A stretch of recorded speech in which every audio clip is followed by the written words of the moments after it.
வணக்கம். இன்னைக்கு நம்ம பாஸ்மதி ரைஸ்ல சிக்கன் பிரியாணி எப்படி செய்யலாம்ன்றத பார்க்கலாம். வாங்க வீடியோக்குள்ள போலாம். இப்போ பாத்திரம் வந்து சூடாயிடுச்சு. நம்ம இப்போ 200 ml வந்து எண்ணெய் ஊத்திக்கலாம். இப்போ எண்ணெய் நல்லா கொதிச்சிருச்சு. இப்போ நல்லா வந்துட்டு வெட்டி வச்சிருக்கிற வெங்காயத்தை நம்ம போட்டுடலாம். இப்போ இந்த 200 கிராம் வெங்காயத்தை நல்லா பொன்னிறமா ஆகும்படி நல்லா வந்து வதக்கிடுங்க. இது கூட கிராம்பு, பட்டை, ஏலக்காய் நம்ம வந்து சேர்த்து நம்ம வதக்கிக்கலாம். இப்போ நம்ம வந்து வெங்காயம் நல்லா பொன்னிறமாக வதங்கியாச்சு. இப்போ நம்ம ஒரு 3 பச்சை மிளகாவை சேர்த்துக்கலாம். இப்போ 2 டேபிள் ஸ்பூன் இஞ்சி பூண்டு விழுது சேர்த்துக்கலாம். இப்போ என்ன பண்ண போறோம்னா ஒரு கையளவு புதினாவையும் ஒரு கையளவு கொத்தமல்லியும் சேர்த்து நம்ம வதக்கிடலாம்.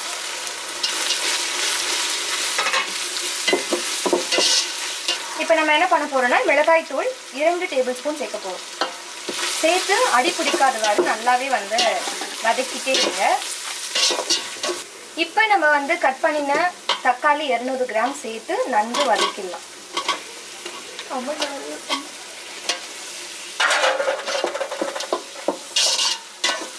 இப்போ தக்காளி நல்லா வதங்கிடுச்சு. இப்போ அதோட நம்ம வந்து தயிர் சேர்த்துக்கலாம். ஒரு 200 ml.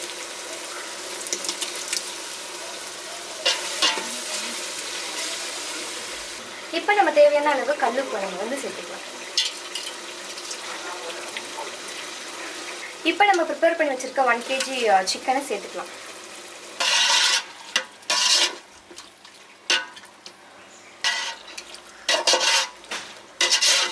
இப்போ ஒரு 5 நிமிஷம் வந்து நல்லா கொதிக்க விட்டுட்டு அதுக்கப்புறம் வந்து தேவையான அளவு தண்ணி சேர்த்துக்கலாம். இப்போ நம்ம என்ன பண்ண போறோம்னா 1.25 லிட்டர் தண்ணி சேர்த்துக்க போறோம்.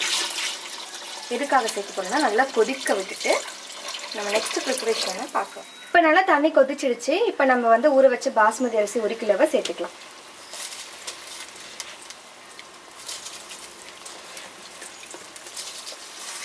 இப்போ நம்ம என்ன பண்ண போறோம்னா சேர்த்துட்டதுக்கு அப்புறமா அரிசி நல்லா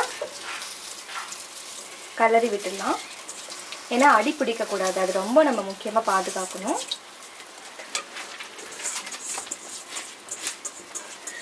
நல்லா கிளறி விட்டுட்டே இருக்கலாம். இப்போ நம்ம என்ன பண்ண போறோம்னா அரிசி நல்லா உடையாம நல்லா கிளறி விட்டுக்கலாம் மேலோட்டமாக. இப்போ அரிசி மட்டத்துக்கு தண்ணி வந்துடுச்சு. தம் போட்டுடலாம். இப்போ தம் போட்டு 20 நிமிஷம் ஆயிடாச்சு. திறந்து பார்த்துடலாம்.